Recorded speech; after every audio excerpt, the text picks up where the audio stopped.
Hello guys, welcome to Medha Haslwani YouTube channel. So guys, last lecture में हम लोगों ने कवर किया था डिस्ट्रिक्ट सीरीज़ में डिस्ट्रिक्ट नैनीताल को। और नैनीताल को लगभग हमने 4 पार्टों में कवर कर लिया था, ठीक है ना। और उसके बाद हमने बात की थी कि हम इसका प्रैक्टिस सेट करेंगे, जैसा कि हम लगातार करते हुए आ रहे हैं पहले भी। सो गाइज, अगर अभी तक आपने पिछले 4 लेक्चर नहीं देखे हैं तो आप पहले उन 4 लेक्चरों को ज़रूर देखें, उसके बाद ही आप प्रैक्टिस सेट करने के लिए इस लेक्चर को देखें। हालांकि जो लेक्चर हैं ये सीरियल वाइज सेट कर दिए गए हैं। यूट्यूब पर आप जाएंगे, सर्च करेंगे मेधा हसलवानी, तो उसकी प्लेलिस्ट में आप जाएंगे तो डिस्ट्रिक्ट सीरीज आप वहाँ पर देख लीजिएगा, प्लेलिस्ट क्रिएट की गई है, तो उस पर जाएंगे, विजिट करेंगे तो वहाँ पर सेपरेटली लेक्चर को सीरियल वाइज सेट किया गया है, ठीक है। तो तभी आप इस लेक्चर को आज आप करें। सो गाइस, डिस्ट्रिक्ट नैनीताल का प्रैक्टिस सेट काफ़ी लंबा है, तो इसे भी हमें पार्टों में अलग अलग करना पड़ेगा। कोशिश करेंगे कि ज़्यादा से ज़्यादा हम कवर करें, ठीक है। तो गाइस, बात करते हैं नैनीताल की खोज 18 नवंबर 1841 को किस यूरोपियन कारोबारी ने या नागरिक द्वारा की गई।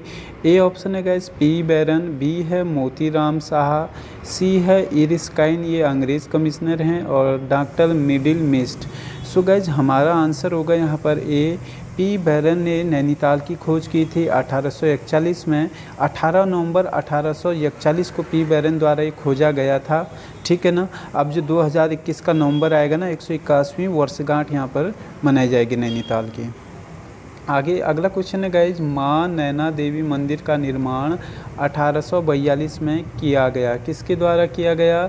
ऑप्शन है guys P Barron, B option है मोतीराम शाह, सी ऑप्शन है इरिस्काइन, यही अंग्रेज़ commissioner, doctor Middlemist. So guys, यहाँ पर हमारा राइट आंसर होगा बी, श्री मोतीराम शाह द्वारा 1842 में माँ नैना देवी मंदिर का निर्माण किया गया था। अगला क्वेश्चन है गाइज, 1962 में उत्तर प्रदेश की ग्रीष्म राजधानी बनी। ए ऑप्शन है गाइज नैनीताल, बी है उधम सिंह नगर, सी है देहरादून, और डी है चमोली। तो राइट आंसर होगा गाइज नैनीताल, ठीक है। सो गाइज, यहाँ पर जो लेक्चर है थोड़ा सा तेज़ी से हम लोग कवर करेंगे, क्योंकि ये प्रैक्टिस सेट है और यहाँ पर जो है हमें आंसर को ऑब्जर्व करना होता है, ठीक है ना। चीज़ों को जो है गाइज समझाया गया है पिछले लेक्चरों में, तो आप वहाँ पर जाकर देख सकते हैं। आगे है गाइज, 1847 में प्रदेश की समर कैपिटल बनी। तो गाइज, ऑप्शन है नैनीताल, उधम सिंह नगर, देहरादून और चमोली। तो नैनीताल को ही जो है समर कैपिटल बनाया गया था। अगला क्वेश्चन है, स्कंद पुराण में त्रिऋषि सरोवर कहा जाता है। नैनी झील ऑप्शन है में है, बी ऑप्शन है नैना देवी मंदिर, सी शेर का ढांडा पहाड़ी, और डी ऑप्शन है इनमें से कोई भी नहीं। सो गाइज, ऑप्शन होगा हमारा नैनी झील, ठीक है ना। नैनी झील को बोला गया है त्रिऋषि सरोवर, और वो 3 जो ऋषि थे उनका नाम था गाइज अत्रि, पुलस्त्य और पुलह। इनकी चर्चा हम लेक्चर के दौरान कर चुके हैं। अगला क्वेश्चन है गाइज, मानसरोवर की मान्यता प्राप्त है। मानसरोवर की मान्यता किसे प्राप्त है। नैनी झील को, माँ नैना देवी मंदिर को, शेर का डांडा पहाड़ी को, या इनमें से कोई नहीं। सो गाइज, यहाँ पर भी ऑप्शन होगा ए, नैनी झील को मानसरोवर की यात्रा के बराबर जो है मान्यता प्राप्त है। आगे है गाइज, त्रिऋषि में शामिल किया जाता है। त्रिऋषि में शामिल किया जाता है, अभी पहले बात कर चुके हैं, अत्रि, पुलस्त्य और पुलह, इनमें से कोई नहीं। सो गाइज, अत्रि, पुलस्त्य और पुलह सभी को किया जाता है, तो ऑप्शन इसमें उपयुक्त सभी आप लोग कर लीजिएगा। आगे बात करते हैं गैस, किसके पश्चिम में देवपाठा और दक्षिण में अयारपाठा चोटी स्थित है। तो ऑप्शन है ए नैनी झील, बी माँ नैना देवी मंदिर, सी शेर का डांडा पहाड़ी, और डी इनमें से कोई नहीं। तो गैस, ऑप्शन होगा हमारा नैनी झील, या माँ नैना देवी मंदिर, या शेर का डांडा पहाड़ी, या इनमें से कोई नहीं। तो ए ऑप्शन होगा गाइज नैनी झील। हालांकि गाइज, यहाँ पर जो है हमें ज़्यादा चर्चा नहीं करनी है, क्योंकि हम डिस्कशन ऑल अबाउट जो है कर चुके हैं लेक्चरों में। तो आप लोग लेक्चर को देखें, ठीक है, वहाँ पर एलोबोरेट की गई हैं चीज़ें। आगे जो है बात करते हैं, बलिया नदी निकलती है। बलिया नदी कहाँ से निकलती है। नैनी झील से निकलती है, माँ नैना देवी मंदिर, या शेर का डांडा पहाड़ी, या इनमें से कोई नहीं। सो गाइज, ये नैनी झील से ही निकलती है, तो ए ऑप्शन होगा। आगे है वर्ष कर लेना, वर्षा हो रहा है 1891 में किस कुमाऊं कमिश्नर द्वारा नैनीताल को अलग ज़िला बनाया गया। इसमें है A option guys P Barron, B Motiram Shah, C Erskine commissioner और D doctor Middlemist. So guys Erskine द्वारा 1891 में नैनीताल को अलग ज़िला बनाया गया, ठीक है ना, तो ये याद रखना। और ज़िला मुख्यालय भी इनके द्वारा 1891 में ये बनाया गया था। आगे बात करते हैं गाइज नाशपाती आकार का है, नाशपाती के जैसे आकार का है तो कौन है। ऑप्शन है ए नैनी झील, बी है मां नैना देवी मंदिर, सी है शेर का डांडा पहाड़ी और डी है इनमें से कोई नहीं। सो गाइज ऑप्शन होगा हमारा ए नैनी झील है, ठीक है ना।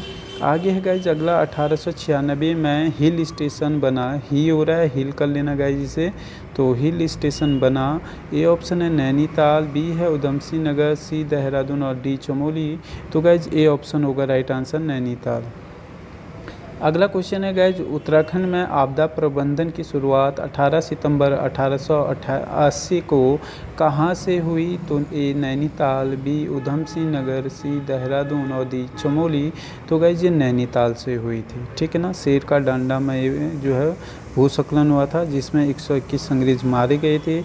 आगे चल के वरिष्ठ भूवैज्ञानिक डॉक्टर मिडिलिस्ट से राय लेकर स्थायी निदान हेतु नैनीताल में 60 नाले भी बनाए गए थे जो आज भी हैं और उसी के भरोसे नैनीताल आज भी जो है टिका हुआ है, ठीक है। हालांकि लैंडस्लाइड की घटनाएं काफ़ी ज़्यादा होती हैं वहाँ पर। किस भूस्खलन में 151 अंग्रेज मारे गए। तो ऑप्शन है ए नैनी झील, बी मां नैना देवी मंदिर, सी शेर का डांडा पहाड़ी और डी इनमें से कोई नहीं। सो गाइस शेर का डांडा पहाड़ी, ठीक है ना। आगे है गाइस अगला क्वेश्चन, शेर का डांडा पहाड़ी पर हुए भूस्खलन में किस वरिष्ठ भूवैज्ञानिक से राय लेकर स्थायी निदान को 60 नाले बनाए गए। तो ऑप्शन है guys A P Barron, B Motiram Shah, C है इरस्काइन ये अंग्रेज़ कमिश्नर हैं और डी हैं डॉक्टर मिडिलिस्ट। तो guys doctor Middlemist D option होगा, इनसे लिया गया था सजेशन। आगे है नैनीताल में हाईकोर्ट भवन का निर्माण किस वर्ष किया गया। नैनीताल में जो हाईकोर्ट भवन है उसका निर्माण किस वर्ष किया गया। सो गाइज ऑप्शन है हमारे पास ए 1897, 1893, सी ऑप्शन है 1901 और डी है इनमें से कोई नहीं। सो गाइज यहाँ पर जो राइट ऑप्शन होगा 1897 होगा। ये बर्मिंघम की तर्ज पर यूरोपीय शैली में ये जो है भवन को बनाया गया था जिसमें आज क्या है हाई कोर्ट भवन है। अगला क्वेश्चन है गाइज नैनीताल हाईकोर्ट भवन का निर्माण किया। ए ऑप्शन है सर सिरटोनी मैकडोनाल्ड, बी है गाइज कमिश्नर ट्रेल, सी है लॉर्ड हॉर्डिंग और डी है गाइज रैमजे। तो इसमें ए ऑप्शन होगा गाइज, ठीक है ना। सर सेंटोनी मैकडोनाल्ड ने जो है ये बनाया था। हालांकि हाईकोर्ट जो है 9 नवंबर 2000 को ये हाईकोर्ट भवन के रूप में इसे प्रयोग में लाया गया।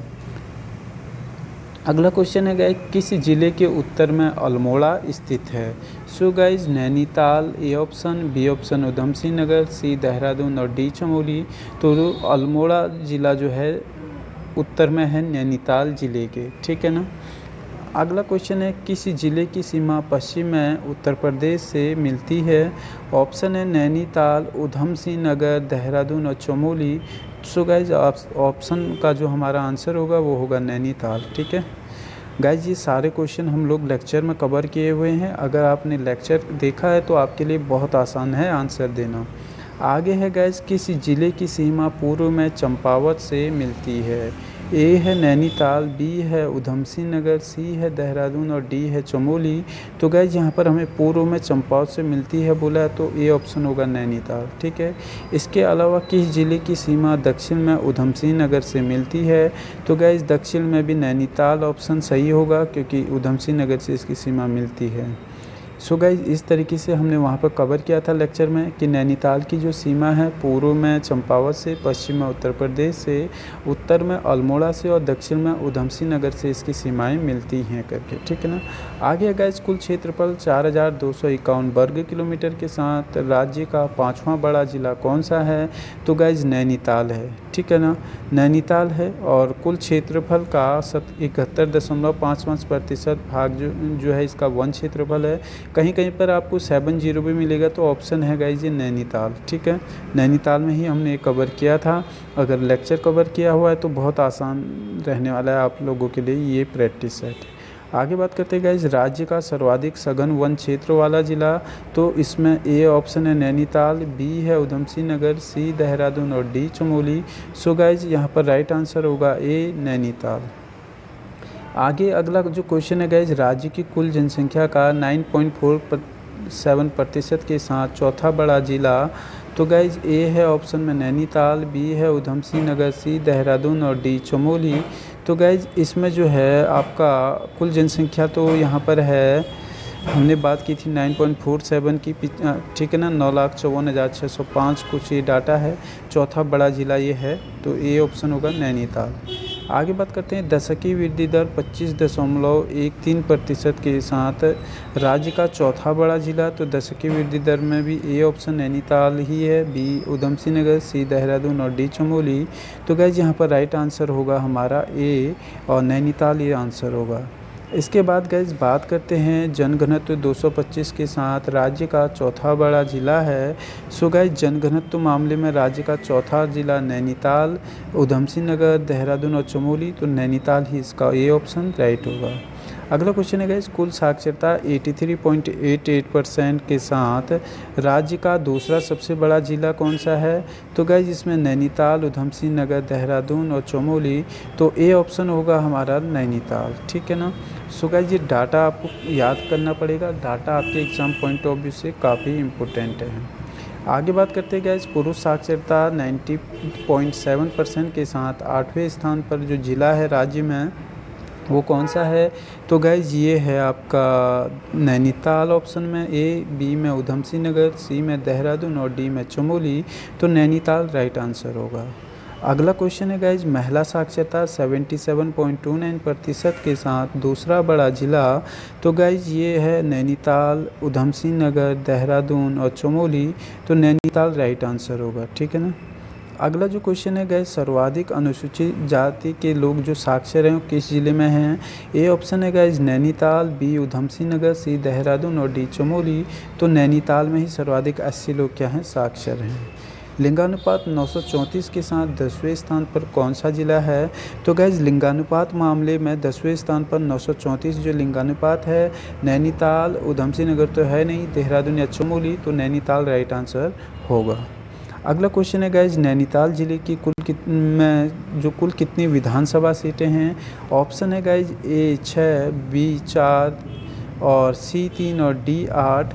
तो गाइज यहाँ पर जो हैं विधानसभा सीटें नैनीताल ज़िले में 6 हैं। और एक चीज़ और बताना चाहेंगे गाइज, अगर आप लोग हमारे ऑनलाइन बैच से जुड़े हुए हैं या स्टडी मटेरियल नोट्स आपने परचेज़ किया हुआ है या आप हमारे संस्थान के ऑफलाइन बैच में जुड़े हुए हैं, तो ये प्रैक्टिस सेट तो आपने वहाँ पर कर लिया होगा। ऑफलाइन बैच में तो हार्ड कॉपी रूप में फॉर्मेट में मिलता है और ऑनलाइन बैच में भी ये मिलता है। ठीक है ना। और गाइज अब हम जो है इसे यूट्यूब पर भी काम करें, तो यूट्यूब पर भी इसे लेके आने लगे इन सीरीज़ों को, क्योंकि लास्ट 15-20 दिनों से अब हम जो है इस पे यूट्यूब पे काम करें, क्योंकि बहुत सारे एस्पिरेंटों की लगातार डिमांड आ रही थी यूट्यूब पे काम करने के लिए, तो यूट्यूब पे लेक्चर देखने के लिए। तो इसी क्रम में हम ये लेक्चरों को लेके आ रहे हैं। लेकिन यहाँ पर थोड़ा सा ये होता है कि सिलेबस बड़ा होता है, तो थोड़ा सा एक दिन का एक लेक्चर आता है, तो इसीलिए इसमें थोड़ा सा समय लग जाता है। ठीक है ना। आगे बात करते हैं गाइज, लिंगानुपात मामले में अंतिम से चौथे स्थान पर कौन सा ज़िला है? अंतिम से ओवरऑल 13 ज़िले हैं, तो 13 से अंतिम 4 में ए ऑप्शन है गाइज नैनीताल, हमने 90 में पढ़ा था ये। ठीक है ना। उधम सिंह नगर, देहरादून और चमोली, तो यहाँ पर राइट आंसर फिर से क्या होगा? नैनीताल। क्यों? क्योंकि अंतिम से चौथे स्थान पर बोला है।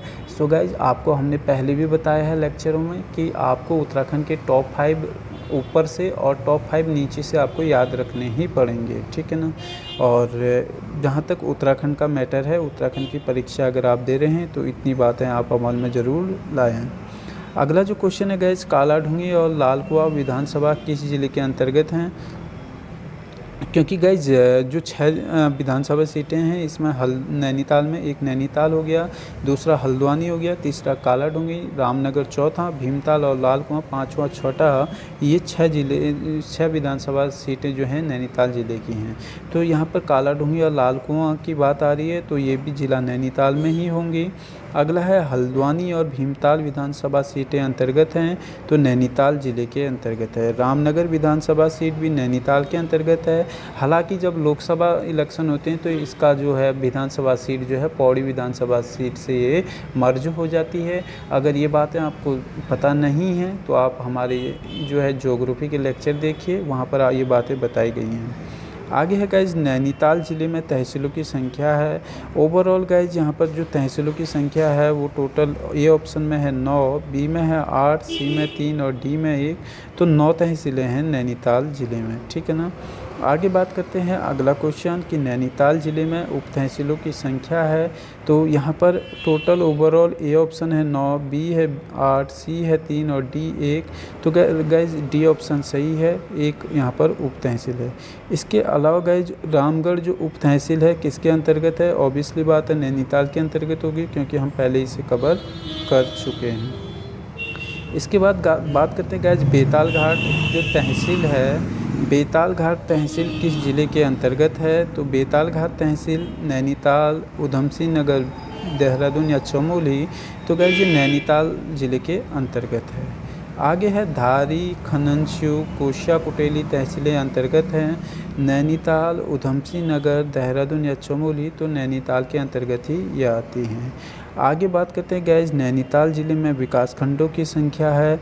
ए ऑप्शन है गाइज 9, बी है 8, सी है 3 और डी है 1, तो गाइज नैनीताल ज़िले के अंतर्गत जो विकास खंड हैं वो हैं 8, ठीक है ना, 9 नहीं है 8 है। आगे जो अगला क्वेश्चन है गाइज ये है कोटाबाग और ओखलकांडा विकास खंड है। कोटाबाग और ओखलकांडा जो विकास खंड हैं किसके अंतर्गत आते हैं, ए ऑप्शन है नैनीताल, बी है उधमसिंह नगर, सी है गाइज देहरादून और डी चमोली, तो यहाँ पर राइट आंसर होगा गाइज ए। ये सब जो है गाइज नैनीताल ज़िले के अंतर्गत ही आते हैं, ठीक है ना। सो गाइज आज के लेक्चर को हम लोग यहीं पर क्लोज कर रहे हैं, क्योंकि लेक्चर हो जाएगा लंबा और इसको भी हमें गाइज 2 से 3 पार्ट में इस प्रैक्टिस सेट को कवर करना होगा, क्योंकि प्रैक्टिस सेट जो है काफ़ी लेंथी है, ठीक है ना। तो इसलिए जो है गाइज अगर आप जो है लगातार सीरीज़ में जुड़े रहेंगे हमारे साथ तो आपको बहुत बेनिफिट मिलेगा। और लेक्चर पसंद आता है तो लाइक करें और कमेंट ज़रूर करें, साथ ही साथ शेयर ज़रूर करें गाइज।